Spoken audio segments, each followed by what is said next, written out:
Dear listeners, I am delighted to be back with you today on Wednesday, October 11, 2023, to resume the reading of my recently finished book, Testimony of a Gambian Military Officer and Diplomat, just as I had committed. For this session, my aim is to delve into Chapter 3 and strive to complete it. Please understand that Chapter 3 is quite extensive, so I appreciate your patience and understanding as we navigate through its length. Chapter 3, First Time Facing the Coup Organizers. As I reach the Denton Bridge from the Gambia Marine Unit, a short distance on its entrance, I notice armed TSG personnel positioned for combat. Among them stood Major Rahim Chonga, the Deputy IGP, drenched in perspiration from the summer heat. The scorching July sun proved relentless, exacerbated by the high atmospheric humidity. By this time of the month, the ground should have been soaked from frequent rain showers. However, 2 months into the 4-month-long rainy season in the Gambia, it seemed as if the country was heading towards a severe drought, threatening the livelihoods of subsistence farmers. Farming during the season was crucial for sustaining the lives of most, if not all, Gambians. The Major was resolute in his determination to prevent the approaching soldiers from crossing the bridge and reaching Banjul.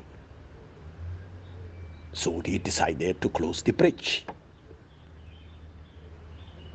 Concern and curiosity led me to approach him and inquired about the situation. In a fit of anger, Major Jonga pointed the blame at the GNA and expressed his frustration, vowing not to let any soldier pass through.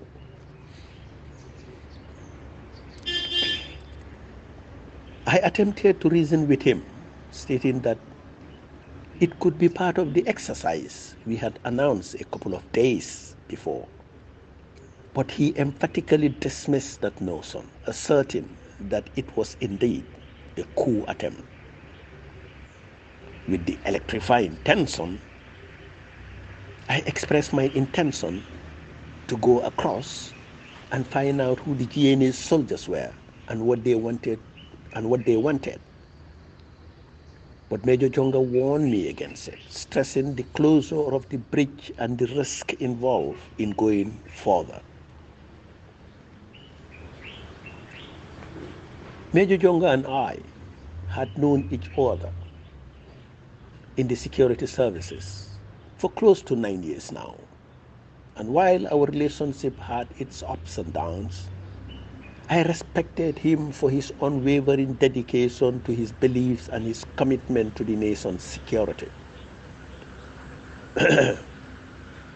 His determination to become one of the finest officers at all times likely stemmed from his family background. His father had served in the Gambia police force as a senior officer during both the colonial and post-colonial periods, and retired with honor at the appropriate age. Jonga's exceptional competence and dedication earned him recognition from numerous government officials and Gambians alike. He was regarded as a rising star in the Gambian armed forces. His profound knowledge of the tactical and administrative doctrines of the French-oriented force made him highly respected among his fellow officers. Some even believe that if he had been a little older, he might have been chosen to replace the departing Senegalese commander of the Gambia National Gendarmerie, later called the TSG. But instead, he was eventually appointed as the Deputy Inspector General of Police to the then Inspector General of Police, Major Fasila Jagana, who fully recognized Jonga's importance and capabilities. Under the Senegalese command, Jonga's leadership as a gendarme officer gained him a reputation for being tough on crime, with the unit effectively filling the gaps where the regular police force struggled to fulfill the national demand. Despite their lack of experience in prosecuting criminal cases, the impact of the Gambia National Gendarmerie on the community far outweighed their deficiencies. Over time, the gendarme transformed into the TSG, that's the Tactical Support Group, and was able to convince the government that they could handle most security concerns in the country, including containing the army when necessary. However, in that situation at the Denton Bridge, I now began to seriously acknowledge that the rumors of a coup were indeed true after observing Jonga's demeanor during our conversation. From his actions and words, Jonga and his men clearly told me that they were aware of the coup conspiracy and ready for the impending confrontation that day. I thought, as the police chief in charge, he should have assigned such operations to his junior commanders. I shortly deemed it unjust for him to treat me with suspicion, as I had nothing to do with the rebellion. I was impeccably dressed in my office outfit with a neatly pressed uniform and shiny polished shoes, and most importantly, I was unarmed, but couldn't still dispel their suspicion. There were only a few of them, about 10 or even less, on that side of the bridge, and fewer were lightly armed with AK-47 rifles. They seemed to lack adequate reserve ammunition, making them vulnerable if they had to exhaust their bullets or abandon their primary fighting position during a sustained firefight. Only their reliance on the visible juju they wore, a Gambian tradition among security forces, seemed to have added to their confidence. I also couldn't help but doubt the effectiveness of the DIGP with just a pistol in hand against the GNA's arsenals. Although I didn't know who among the GNA officers or soldiers had participated in the uprising, they were all familiar with my identity. I believe they would listen to me, but the Deputy IGP remained stubborn, claiming the country was sick and tired of the army's frequent and reckless rebellion. To make him listen to reason, I warned the police commander about the futility of starting a fight they may not be able to win, considering the GNA's superior weaponry. I believe reminding him of the need to avoid a conflict involving criminals and bandits similar to the one experienced in 1981 somehow caught his attention. I further suggested they seek assistance from the Gambia Marine Unit and its big guns to counter the GNA's weapons. Initially reluctant, the DIGP started showing some understanding. However, some of his men continued to urge him to disregard my proposal and prepare for a fight. But he eventually allowed me to cross the bridge and speak to the soldiers on the other side. At that moment, I took off and ran across the 100+ meters long Denton Bridge.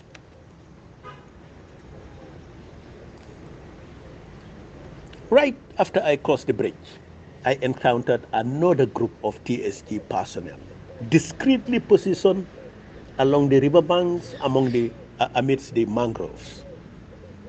It was difficult to ascertain their exact numbers, but their leader, Captain Ahmadu Sawane, accompanied by two lieutenants, emerged from their concealment to talk to me.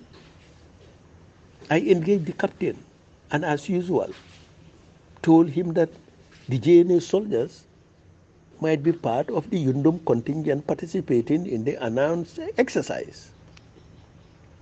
Captain Sawani quickly refuted this idea, saying that the soldiers had indeed talked about their objective to overthrow the PPP government. I pressed him for information about the identity and whereabouts of the soldiers and their leader. He directed my attention down the road approximately 100 meters away, where I could discern the soldiers' presence in the middle of the deserted highway, flanked by dense mangrove trees on both sides. Proceeding with caution, I approached them, only to my astonishment to discover 3 officers assuming command of the mutineers. Captain Mamadi Sane, Lieutenant Haja Jani, and Second Lieutenant Edmond Samate were the leaders of the GNA mutineers. I never expected officers to be part of the operation, as previous demonstrations involved only a few non-commissioned officers and other ranks.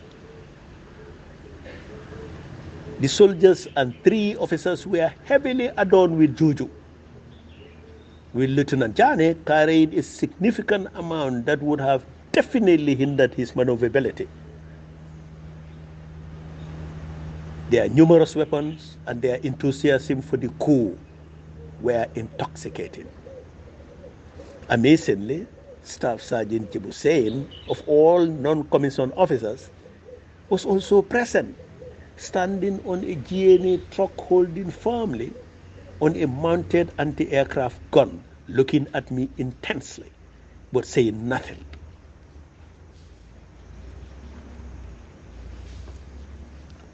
Captain Sane, whom I enlisted with in the GNA on the same day, with both of us commissioned together, threatened me with a handgun and demanded that I join their march to Banjul by force.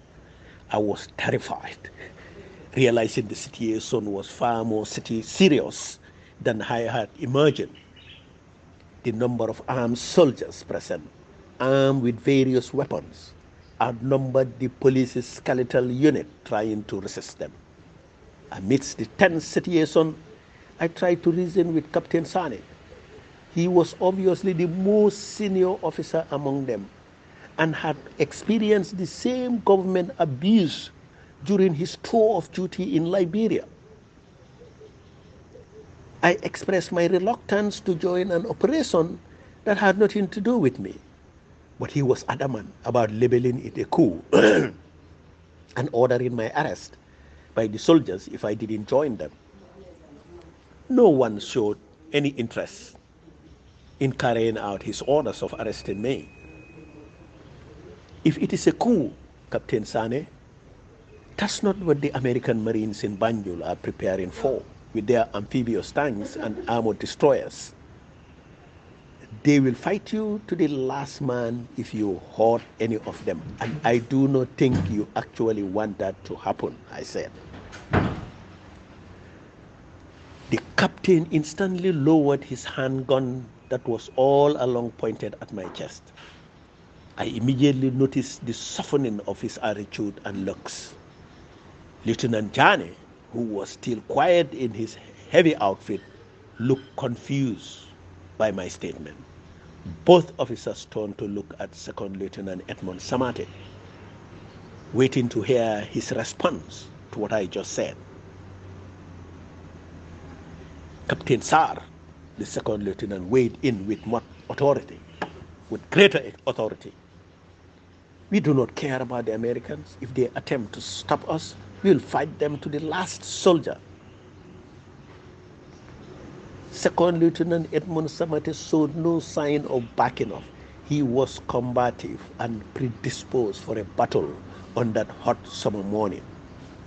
With a very defiant look on his face, he stood over a heavy machine gun mounted on a tripod, quickly bringing it to the middle of the road. It was a belt-fed automatic weapon made by the Chinese, but similar in effectiveness to the standard 60mm American-made machine gun. It could fire 500 rounds per minute and had a killing range of over 700 yards. Any sane person there would have been concerned about the possible disaster about to start. Realizing that they could have opened fire at the moment I was crossing the bridge sent chills down my spine.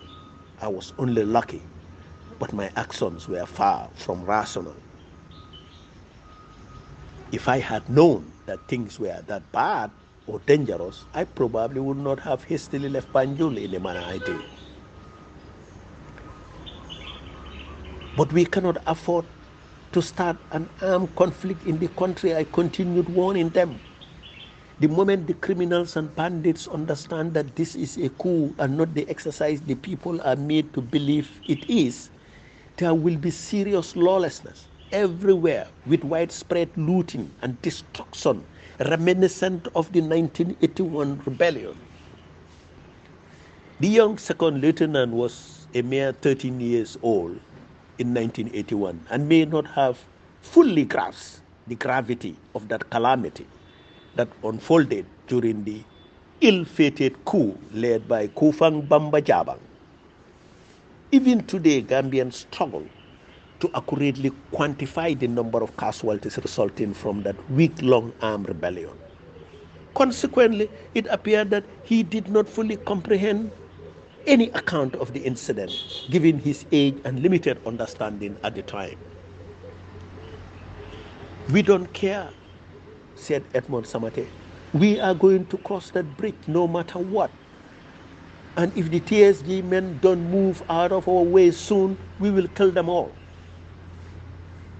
Instead of starting a fight or killing each other, why don't negotiate with them first and let them understand that you were not targeting them, but the government in Banjul, I said. We already told them, he replied, but they are still proving difficult. Let me try and talk to them again, I suggested. He considered that for a moment and agreed to let me go back and negotiate with Captain Amadou Sawane and his men on condition that they will be out of their way within 10 minutes or take direct fire from his machine gun. 10 minutes is too long, Captain Sane spoke again. We give them 5 minutes. He then took an AK-47 rifle from a soldier and tried to force me to take it. I refused to accept it. If I am to go back there to talk to them, I will not go with a gun in my hands. I must go back in the same way I came here. Edmond agreed and reiterated the 10-minute limit before he started shooting. One thing, Captain Sarr, he warned me seriously. If you betray us, you will suffer the consequence later. As I moved back to the bridge, instead of waiting, they all followed me. I couldn't stop them, and I was very afraid now. Thankfully, when we came closer to the bridge, I heard Captain Amadou Sawane saying that Major Jonga had indeed returned to Banjul. He had withdrawn from the other side of the bridge with some of his men, leaving a handful of them behind.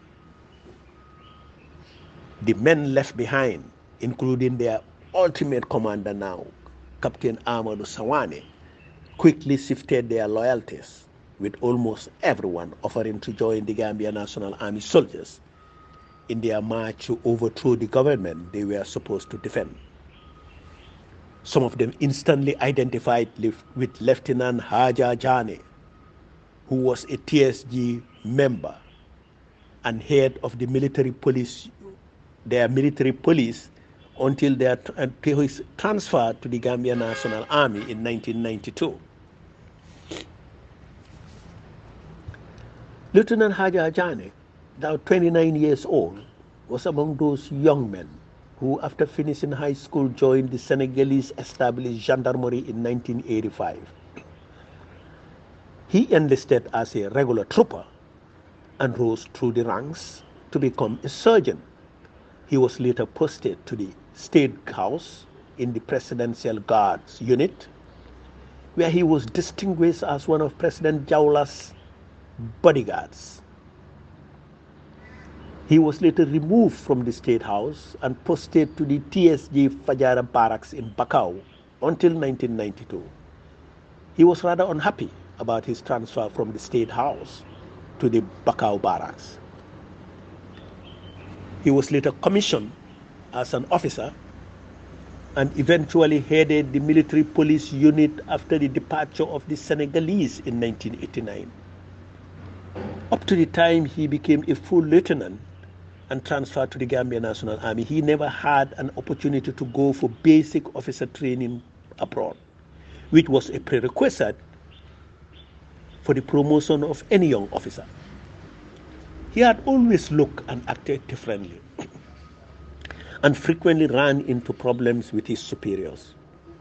He was once found guilty of organizing his men for a night raid at a police station in Bakau, where the police on duty were severely beaten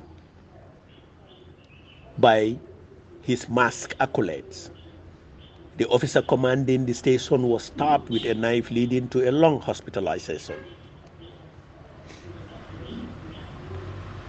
However, when the two forces, the TSG and the GPF, that's the Gambia Police Force, were merged together, many gendarme trained officers, including Haja Jane, opted to move over to the Gambia National Army. The Nigerians welcomed them, including Second Lieutenant Keba Topa in 1992.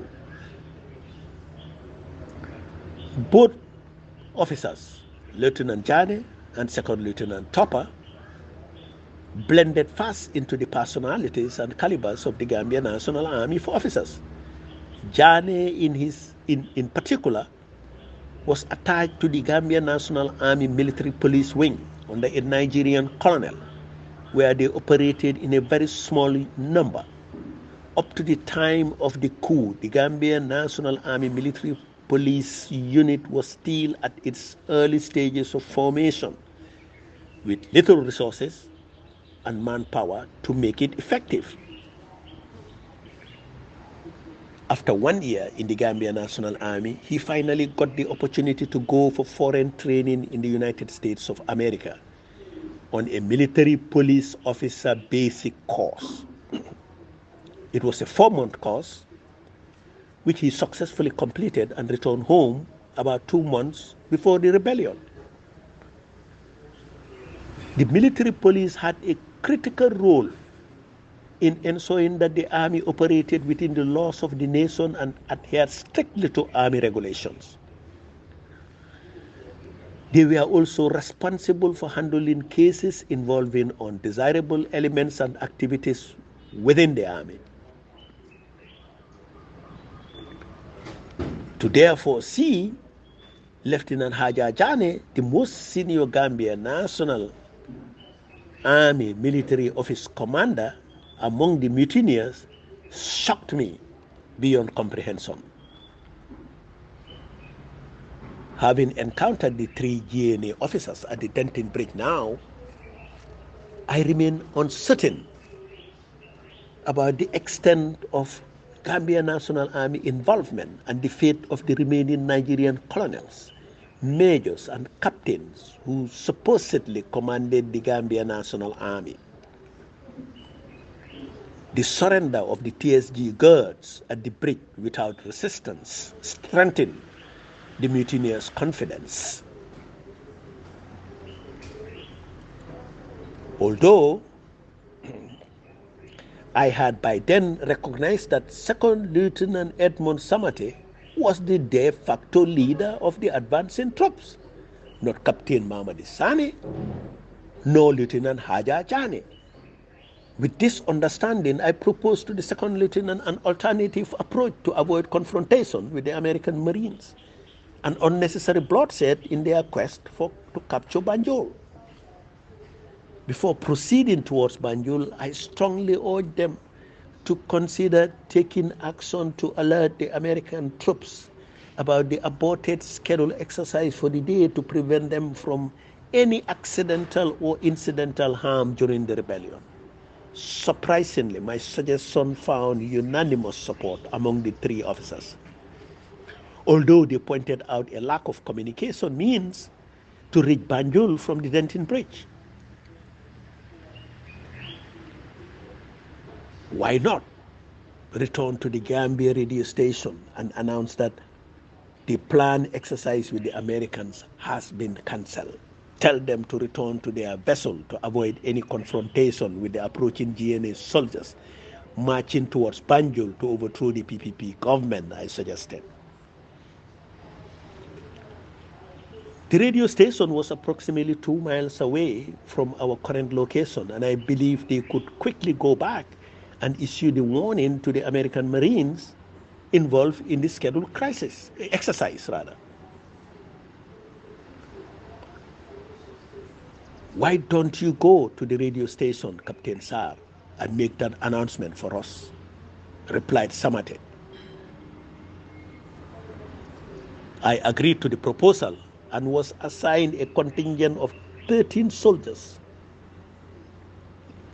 usually referred to as a section, to accompany me to the station, with Corporal Bakari Job leading the way.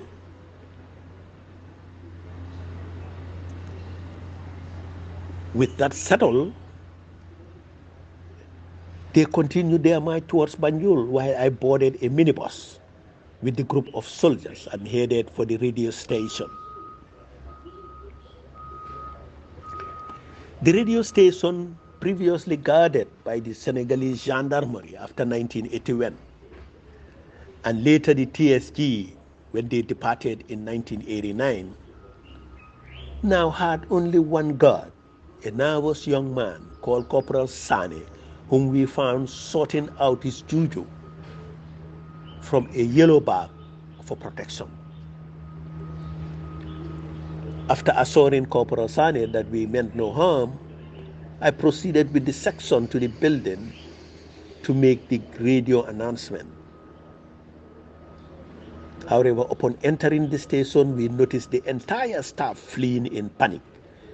We managed to reach the director's office, but the staff refused to engage with us. At this point, I was cautious with the 9 GNA soldiers accompanying me, led by Lance Corporal Bakari Job. The soldiers throughout remained silent, and I also refrained from asking questions despite my curiosity about the whole events of the morning. The managing director of the station was one Mrs. Jao, a petite middle-aged woman with a soft-spoken voice and calm demeanor. Upon our arrival, she promptly invited us into her office and inquired about how she could help us. I introduced myself and our intention to make an announcement about the ongoing military operation. Unfortunately, Mrs. Chao explained that the transmitters were non-functional as the power generator at Bonto village, located about 25 miles away in the Combo region, needed to be activated before any transmission could occur. I inquired about how the generator could be activated, to which she replied that it had to be fuel first. Curious if the Yundum barracks could facilitate that, I asked her, only to learn that it was not possible. Instead, she provided us with the name of a man called Jamanka, residing in Banjul, who held the responsibility of fueling the generator and possessed the keys to the power plant. We contacted Jamanka by phone at his house and had a conversation with him. He confirmed having the fuel coupons and the keys, but explained that he was stranded in the city due to the highway being closed. He expressed confusion as he had believed that the military operation was merely an exercise. Unfortunately, there was nothing we could do about the situation. The individual responsible for activating the transmitters was obstructed from reaching the location. I felt torn between happiness and regret at that point. After all, I was unsure of what to announce to the nation if given the chance, because I feared the negative reaction it might provoke. The potential public response to news of a coup was a cause for concern, as it could lead to violence and significant loss of life, with chaos persisting for days or even months.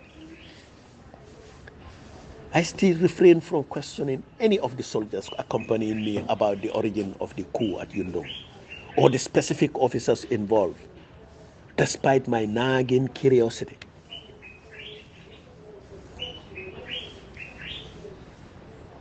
To seek further assistance, I utilized the phone in Mrs. Chao's office and called the State House guard room. However, I connected with the wrong officer, one Lieutenant Sane, who displayed defiance and a lack of courtesy. I informed him about the GNA soldiers' heavily armed advance towards Banjul with the intent to overthrow the government, urging him to try talking to them instead of resorting to a gunfight. He asserted that they had orders to fight and were unyielding. In my persistence, I managed to speak with Lieutenant Sang Boto Jamba, the deputy guards commander, who proved to be more reasonable. Through him, I eventually reached Captain Karabaja, the overall commander, and further spoke to the ADC, Captain Mamadi Koma. I provided the ADC with an account of my encounter with the belligerent GNA troops and explained my presence at the Radio Gambia. I appealed to him, requesting him to caution the guards against initiating a conflict that will harm the innocent people, the Americans, and possibly destroy the whole nation. During the conversation, I overheard somebody in the background inquiring about who was on the line. Captain Koma mentioned my name, Captain Sarr, but the details of their subsequent discussion were not audible to me. He then asked me to call back later, citing another urgent matter that required immediate attention. Throughout this tense situation, the 9 soldiers accompanying me observed silently, showing respect and no signs of animosity towards me or any actions or any of my actions. However, my apprehension regarding the probable outcome remained high. If violence were to break out, it will be crucial to protect the public, their properties, and especially private establishments from troublemakers. I was certain that the moment the news of a coup spread, bandits and troublemakers will take advantage of the situation, causing unrest in the streets. The 2nd Infantry Battalion of the Gambia National Army was located in Parafenya town, approximately 150 miles away from Banjul. Captain Sami Jabi, a Gambian infantry officer and my senior by enlistment date, led this unit, which comprised over 80 men. The battalion was before under the command of Colonel Odunsi, a Nigerian officer who had to return home prematurely due to a disagreement he had with General Dada, resulting in his swift departure back to Nigeria. I decided to contact Captain Chabi, finding him in his office along with two other officers, Captain David Costa and Second Lieutenant Yankuba Trawale. I suggested that he should take his troops across the River Gambia by ferry to reinforce the Banjul forces in case of potential civil unrest. However, Captain Jabi firmly refused, stating that he wouldn't take orders from me as we were both captains. I appealed to him, emphasizing the seriousness of the situation in the urban area and the likelihood of armed conflict erupting at any time. Despite my efforts to persuade him, he asserted that he had received orders from Colonel Akoji to take the North Bank Highway to Banjul, and he will follow those orders only. Undeterred, I reached out to Captain Mamadi Banjang, the commander of the smaller detachment at Kudankam. He listened to my explanation of the developing situation in Banjul and agreed to help. Though they lacked transportation, I suggested the commandeer. He commanded a vehicle from the highway to bring his men swiftly to Banjul to assist. Thankfully, Captain Banjang agreed and assured me that he will act immediately. After my conversation with Captain Banjang, I again hesitated to ask the soldiers around me about the coup. Instead, I called the State House again to speak with Captain Koma. Thanks, Lieutenant Sang Boto Jamba, the Deputy Commander of the Presidential Guards, answered the call, explaining that the ADC had already left with the President and his family for protection on the visiting American boat. The Vice President and other officials had also joined him. I pleaded with Lieutenant Jamba not to be tempted into initiating any shooting or fighting in the city if avoidable. He responded reassuringly, stating that they would refrain from violence unless on self-defense if assaulted. Approximately an hour later, the Presidential Guard surrendered to the Gambia National Army mutineers without any gunfire. After more than 30 years, the PPP government had fallen at the hands of the very military President Jaula built. That ends chapter 3 today, and we'll commence reading from chapter 4 on Friday, the 13th of October. Chapter 4 delves deeper into the day's events following the surrender of the Presidential Guards and the final ousting of the PPP government. Thanks for your attention.